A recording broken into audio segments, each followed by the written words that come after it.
I can't see a thing, Jim. Well, hold on. I swear, it's always some damn thing. Wait, got it. Ah, hell, this thing ain't gonna hold. Shut up. Damn, you're ugly. You girls strapped in nice and tight now. Tighter than your mama leg. That's a good one, Mick.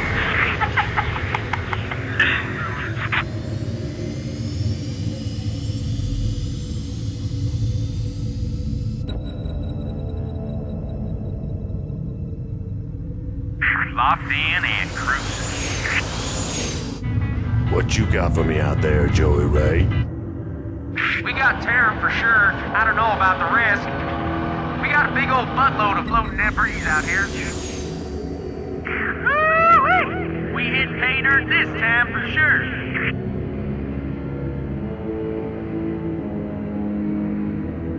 Explain to me, how are we gonna get all this home?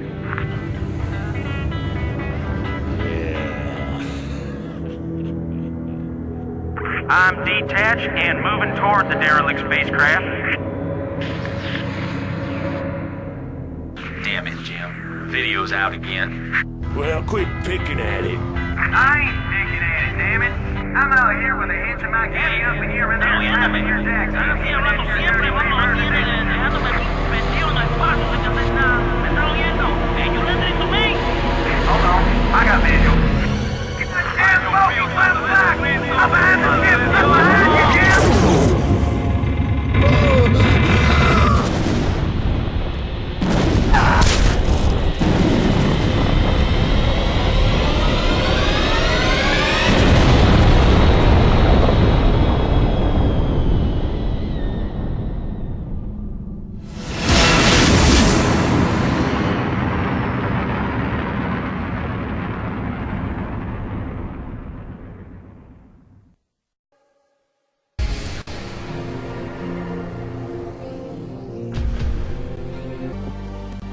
Hello and welcome to another Let's Play.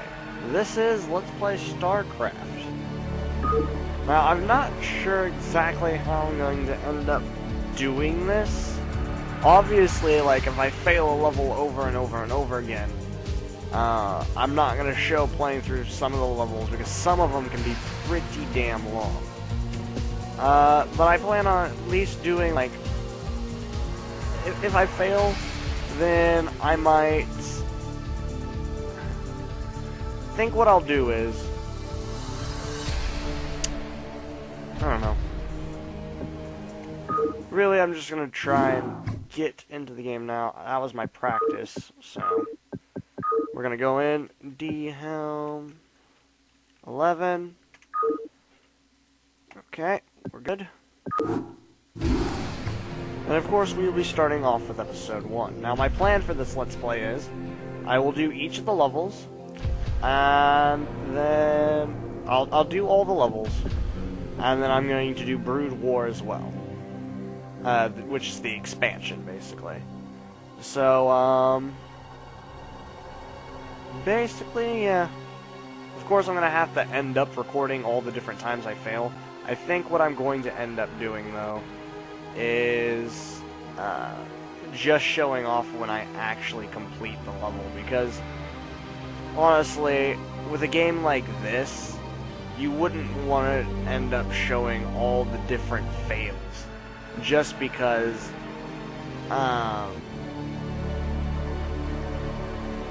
then it would just get really, really long.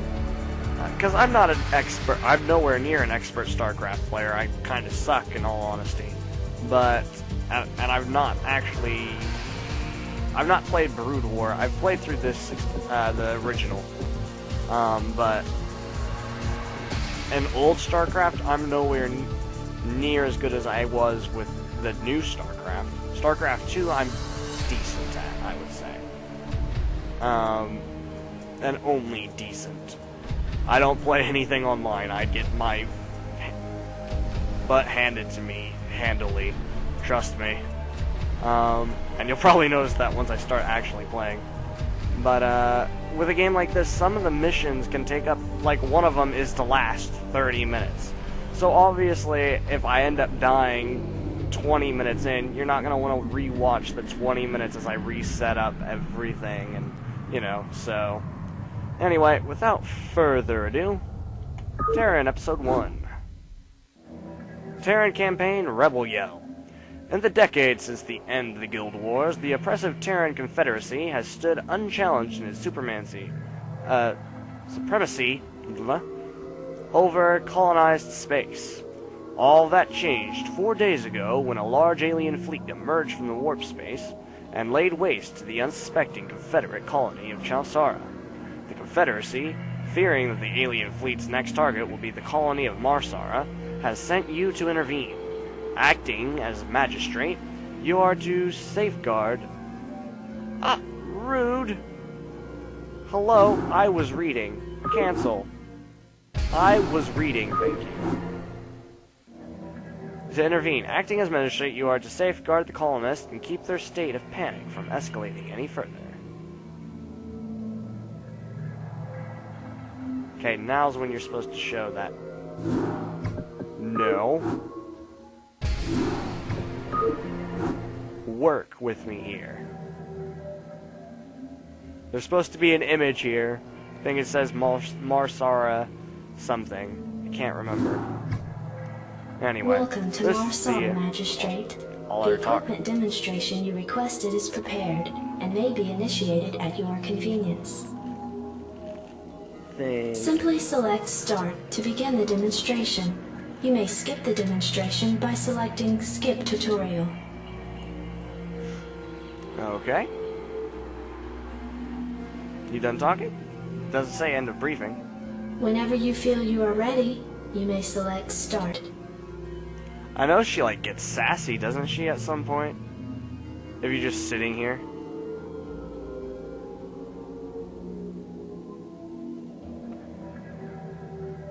I'm just gonna sit here. I'm waiting for her to get sassy. Anytime is fine.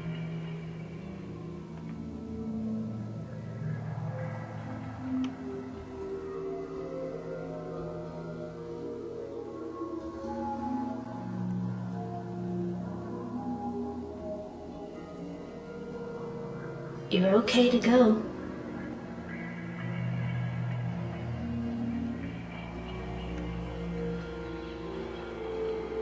Magistrate, are you alright? I'm perfectly fine. I'm waiting here.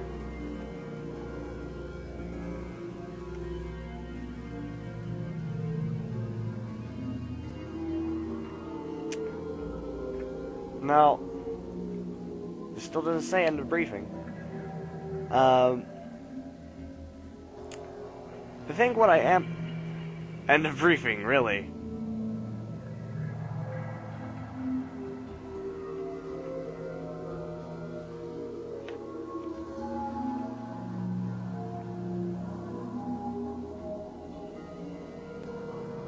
It keeps going, it keeps doing a whole bunch of random stuff.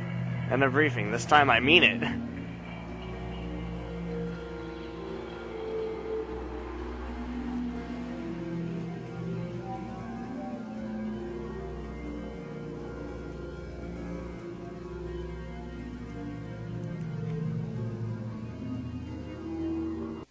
Hey, it's your dime anyway.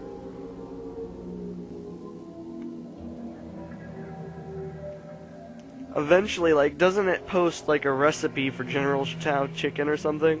What was it? It was dumplings or something. Which is an awful movie, by the way. Don't watch it. It's on Netflix. It's creepy as heck. Oh, come on. Chinese lemon chicken. 1 pound sliced chicken breast. 1 teaspoon cornstarch. 3 teaspoons, or that's tablespoon, soy sauce dark. See? I think now it's the actual end of briefing, though. So, that's everything. I wanted to showcase that. Now, what I do want to do, I actually have, the, like, original booklet that came with the game.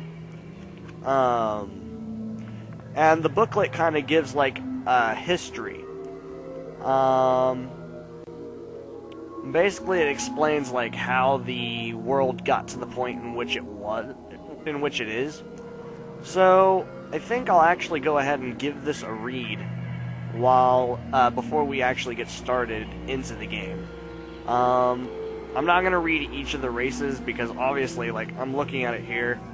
We've got 1, 2, 3, 4, 5, 6 pages of actual Terran history. What I think I'm gonna do is I'm gonna read through this, and when we get to the Zerg campaign, which is the next campaign, then I'll go ahead and read through the Zerg's history and such like that. So, this is Terran history, the decline of Western civilization. Although technology and world culture progressed rapidly throughout the 20th century, their advancements paled in comparison to the seemingly reckless leaps that would follow. By the end of the 21st century, mankind had seen bold and unprecedented changes within the world. Radical new technologies were surfacing at incredible rates, offering increased access to advanced computers and informational databases to even the most destitute nations of Earth. In the wake of the eradication of communism from the Eastern nations, nuclear weapons quickly became available in abundance. The international power structure, once defined primarily by the acquisition of capital and military superiority, was blasted apart as third world nations rose to challenge the economic and military might of the world's superpowers. As the manipulative sciences of cybernetics, cloning, and gene splicing rose steadily into the public forum, militant humanists and hard-line religious groups challenged the rights of private interest corporations who profited from genetic experimentation. Multitudes of people were being augmented with cybernetic implants, while others began to manifest slight physical mutations, ranging from heightened senses to advanced telepathy. These dramatic changes within the human gene pool caused widespread panic among many of the fundamental humanist factions. Technology continued to evolve and spread, and population rates soared. Near the end of the 20th century, there were 6 billion people upon the Earth. Within 300 years, the population had grown to an estimated 23 billion. Pollution and a lack of natural resources and affordable fuels added to the fire as world leaders sought ways to stem the growth of their nation's inhabitants. Popular sentiment held that the world was plummeting towards an inevitable catastrophe, as overpopulation and genetic alteration swept across the globe. Meanwhile, as tensions rose around the world regarding the use and capitalization of cybernetics and genetic mutations, many core international economic systems folded in upon themselves and shut down. Horrific acts of terrorism and violence erupted between the corporate sector and the humanist factions, resulting in forced police actions across the globe. Irresponsible media coverage of these atrocious police actions spurred the already rampant civil chaos in many of the larger countries. Ultimately, the precarious balance of world power exploded into international pandemonium.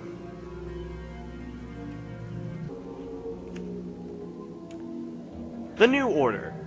On November 22nd, 2229, the United Powers League was founded.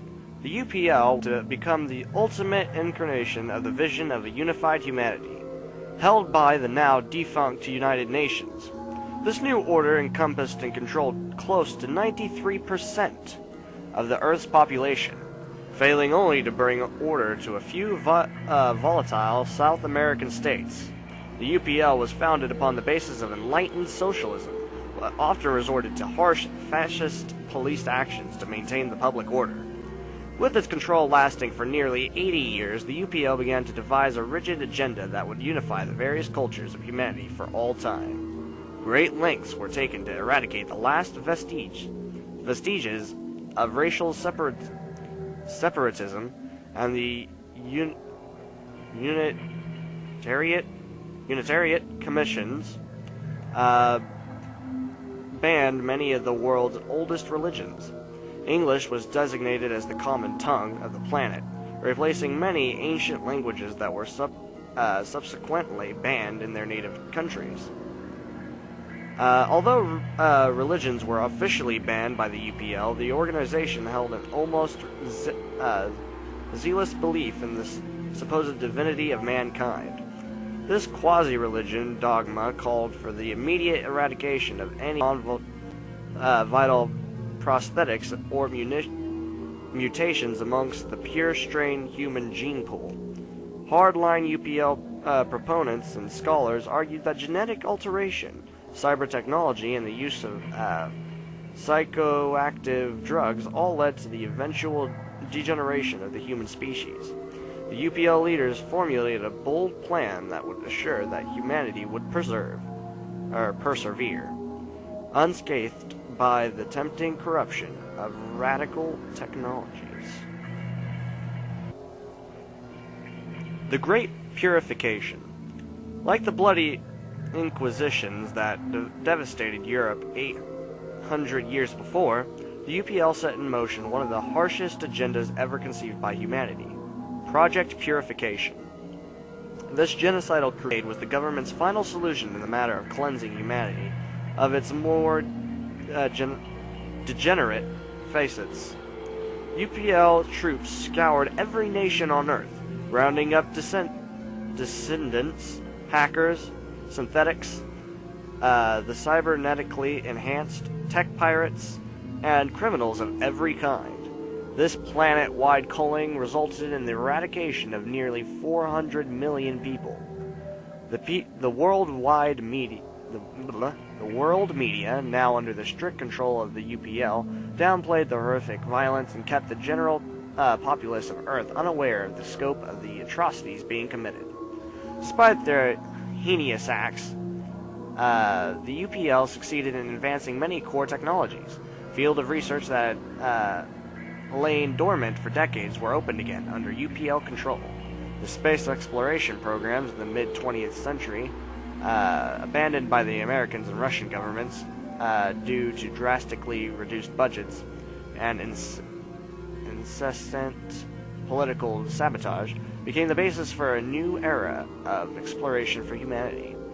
The coupling of cryogenic hibernation with warp drive technology resulted in the ability to travel amongst the stars. Within the span of 40 years, the UPL founded colonies upon the Moon and many of the other planets within the Terran solar system.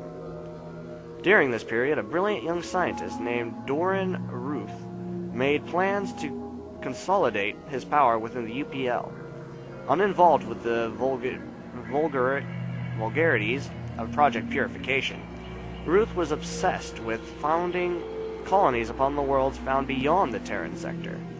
Ruth was convinced that the discovery of new minerals and alternate fuel sources on the outlying worlds would make him one of the most influential men on Earth. Through his political connections and personal fortune, Ruth was able to secure thousands of UPL prisoners to use as guinea pigs for his secret plans. The prisoners, slated for mass execution under the etiquette of Project Purification, were transported to Ruth's private laboratories. Ruth, planning on sending the prisoners off to colonize the outlying worlds, had his science crews prep nearly 56,000 people for long-term cryogenic hibernation. Cataloging the various mutations and cybernetic enhancements of the prisoners, Ruth input all of the data into a revolutionary supercomputer. This artificial teleempathetic logistics analysis system, known as Atlas, then processed this genetic information and was able to predict which of the prisoners should be able to survive the trials to come. Only 40,000 of the prisoners were deemed viable to survive the rigorous conditions. Those 40,000 were then loaded onto 4 gargantuan automated deep space supercarriers. As the prisoners were prepped for cryogenic cold sleep, the ships were loaded with enough supplies, rations, and hardware to aid them once they arrived at their scheduled destination. The navigation computer was then programmed with the coordinates of the outlying planet Gantris 6, All seemed in perfect preparation, but even Ruth could not have imagined that the prisoners would be launched to their almost certain deaths in the galactic rim. The Exiles and the Long Sleep. The Atlas was installed into the first of the supercarriers, the Naglfar. 3 other carriers, the Argo, the Serengo, and the Reagan, were programmed to follow the Naglfar as it was launched into the void of space towards Gantris 6. Over the course of this journey, which later generations would call the Long Sleep, Atlas continued to monitor the humans kept in the cryogenic stasis. Evaluating the numerous mutations and enhancements found within the prisoners' gene pool, Atlas became aware of a powerful mutagenic strain that existed in some of their DNA. While this mutation was found to reside in less than 1% of the prisoners, it seemed to augment the latent psionic potential within the human brain. Atlas calculated that, should the prisoners survive in their new environment, many of them might benefit from the psionic mutation, within only a few generations. These findings were recorded and relayed back to Earth, straight into the logs of Doran Ruth. Originally scheduled as a 1-year trip, their voyage took a turn for the worse. At some point during the journey, the navigational systems linked to Atlas shut down, erasing not only the coordinates of Gantris 6, but those of the Earth as well. The 4 ships carrying their hapless cargo in stasis burrowed blindly through space at warp speeds for nearly 30 years. Eventually, the warp drive engines of the 4 supercarriers reached critical meltdown. After 28 years of warp travel, the huge ships emerged into real space near the edge of a habitable star system, some 60,000 light-years from the Earth. Their engines destroyed and their life support batteries nearly exhausted, the ships engaged their emergency protocols and plummeted towards the nearest habitable worlds in the system.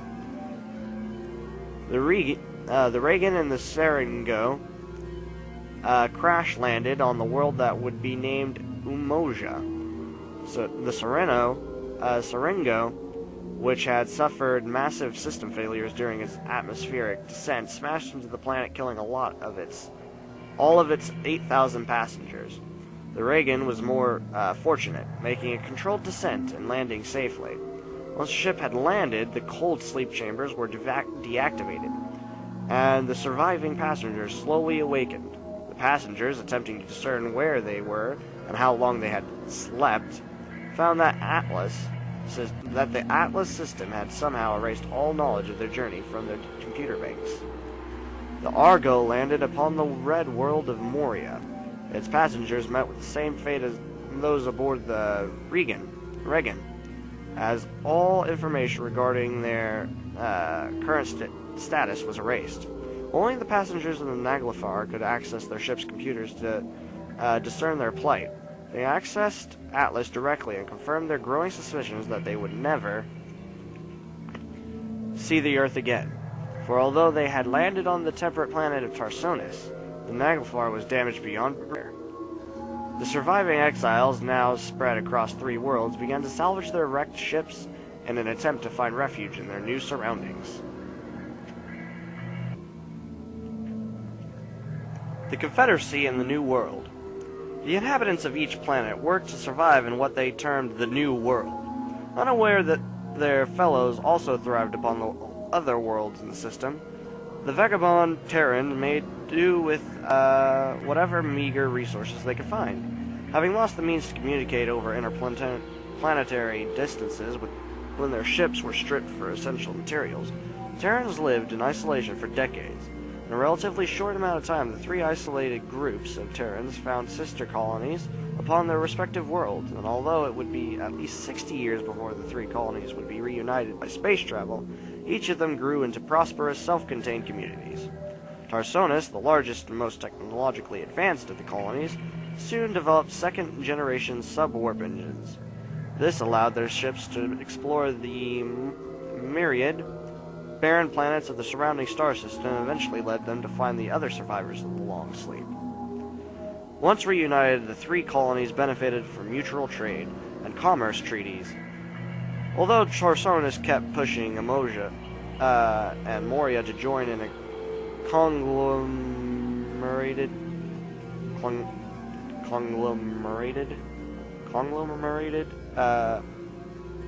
government, the two colonies steadfastly refused.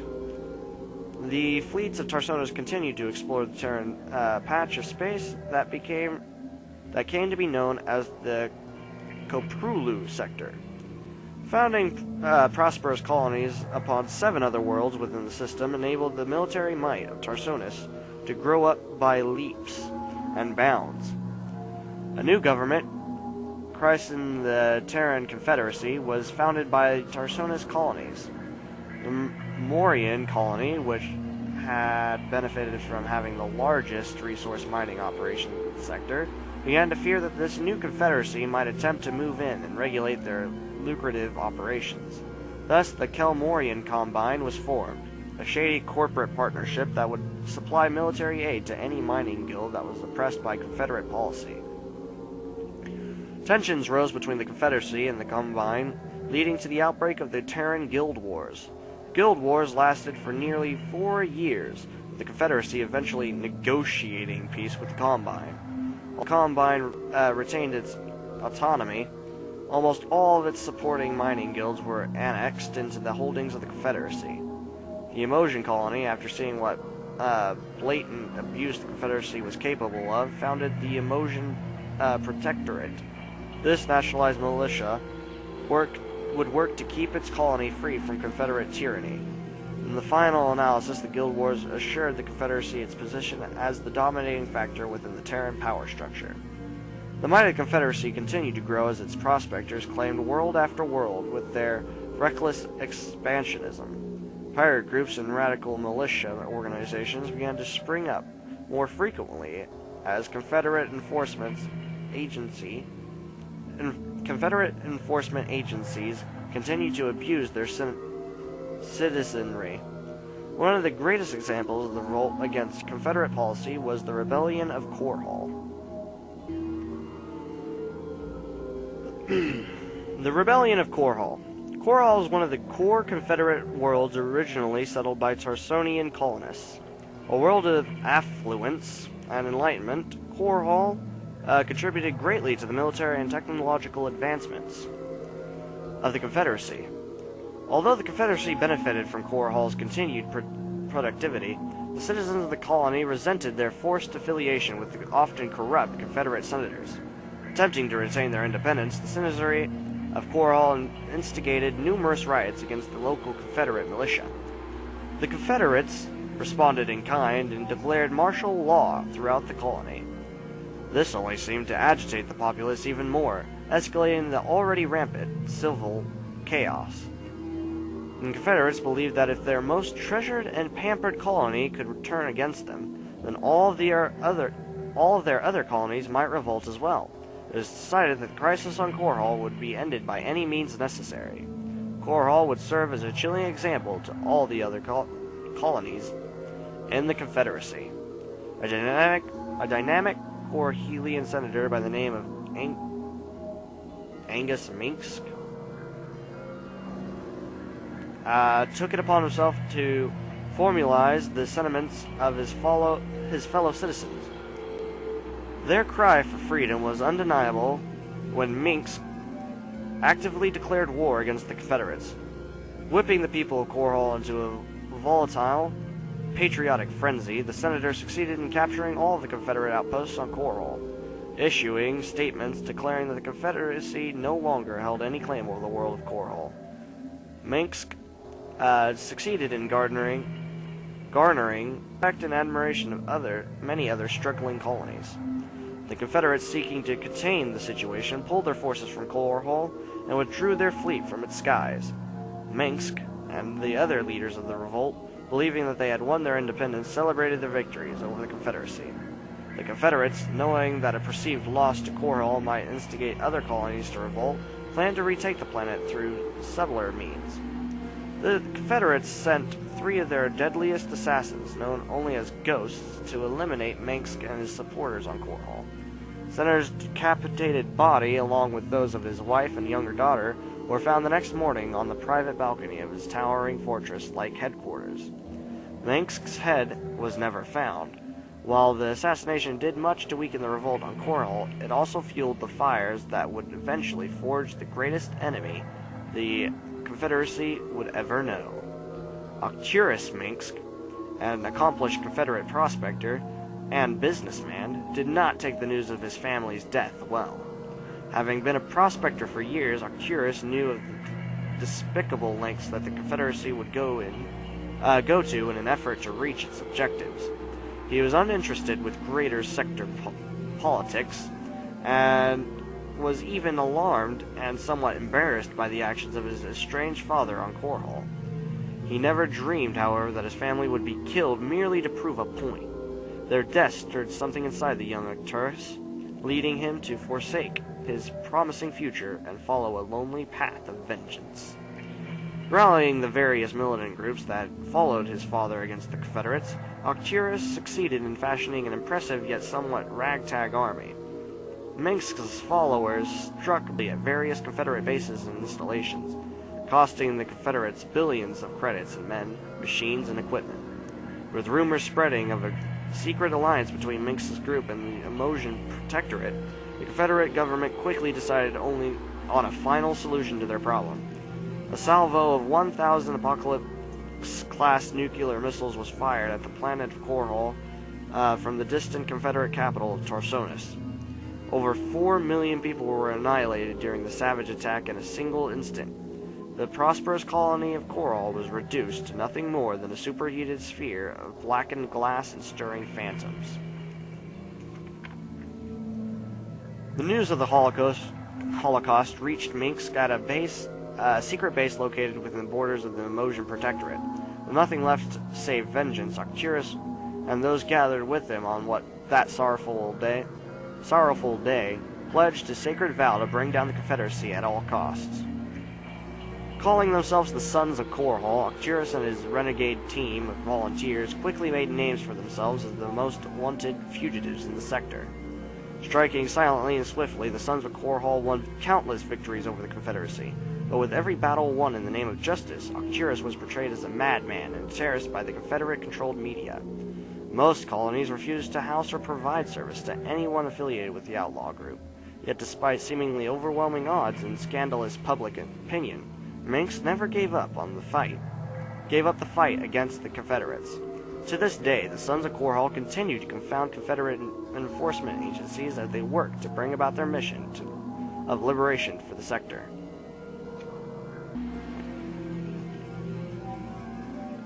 War.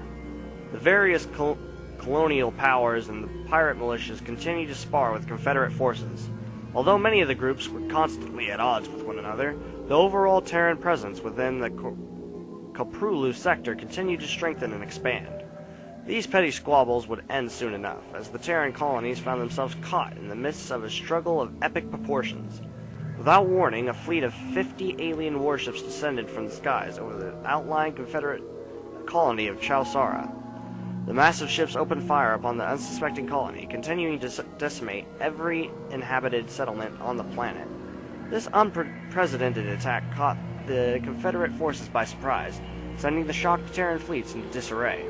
Although they had never encountered alien species of any kind, they rushed quickly to defend themselves against this new mysterious enemy. The Confederacy launched a clumsy counterattack against the alien fleet as it made its way towards the second Terran planet of Marsara. The alien fleet, identifying itself as the Protoss, mysteriously withdrew its forces and spared the colony. Soon afterwards, a second, terrifying alien presence was discovered on the outskirts of Marsara. These new insect-like invaders were very different from the Protoss that attacked the colony just a short time before. No Terran agency could account for the disturbing presence of not one, but two strange alien races within their colonies. Overcome by collective paranoid terror and encumbered by their own political infighting, the hapless Terran factions could only watch as an ever-increasing tide of alien invaders made their way towards the heart of the war-torn Terran sector. And that is everything. So that is like back history of the Terran group Now, when we actually finish up with the campaign, we'll be moving on to the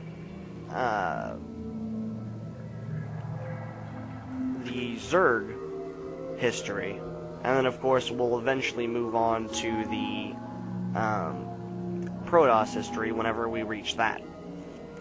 So I'm going to go ahead and put this book down, and I'm going to go ahead and I need to probably stop the video here real quick and figure out how long that actually took.